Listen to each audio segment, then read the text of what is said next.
when you think about someone like Paul Rand and the amount of time and effort he puts into creating one logo, how much time does it take you to build these visuals? What does it actually look like? Maybe you give us a breakdown on that in terms of hours and, are you mapping this stuff out with a pen and paper? What does that whole creative process look like? And then just to add a final bit onto the question, do you find you're able to access flow when you're doing that as well? Maybe you could talk a little bit to what that experience is like also.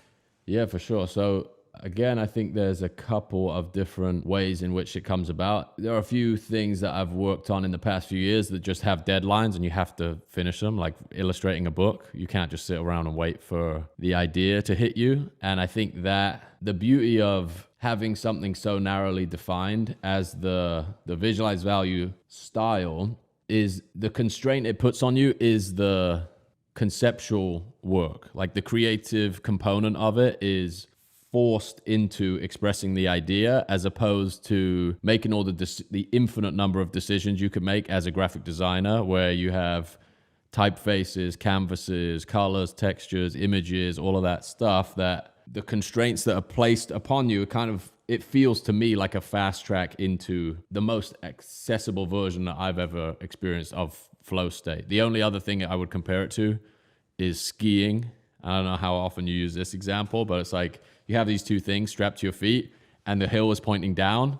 You just do it, right? At a certain point, it just comes to you. And obviously creative work and sitting in front of a computer or any canvas is so much more, the optionality of it, or the potential combinations of output are so insanely varied. And I almost stumbled into this, but having something that keeps you restrained in some way, or gives you, it forces your creativity into a certain channel, that helps me feel like I'm making progress in a faster sense. There's also kind of installing that set of constraint helps you arrive at these things as you're just going about your day as well, right? When you've done a certain amount of reps of something, the ability to translate things that are happening to you in real time through all those repetitions you've done, through all of the like cognitive load that you've processed, I think it's hard to even describe a lot of it. It's just I could read a sentence or someone could tell me an idea and I'll just arrive somewhere close to being able to put that down in a different way.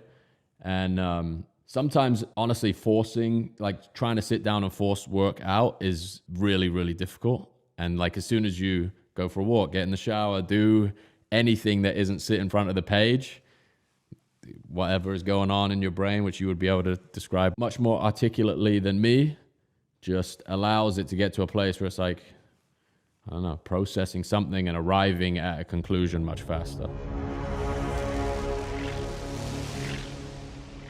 If what you've heard on Flow Research Collective Radio has been helpful, please consider doing us a solid and leaving us a review on Apple Podcasts, Spotify, or wherever you are listening to this.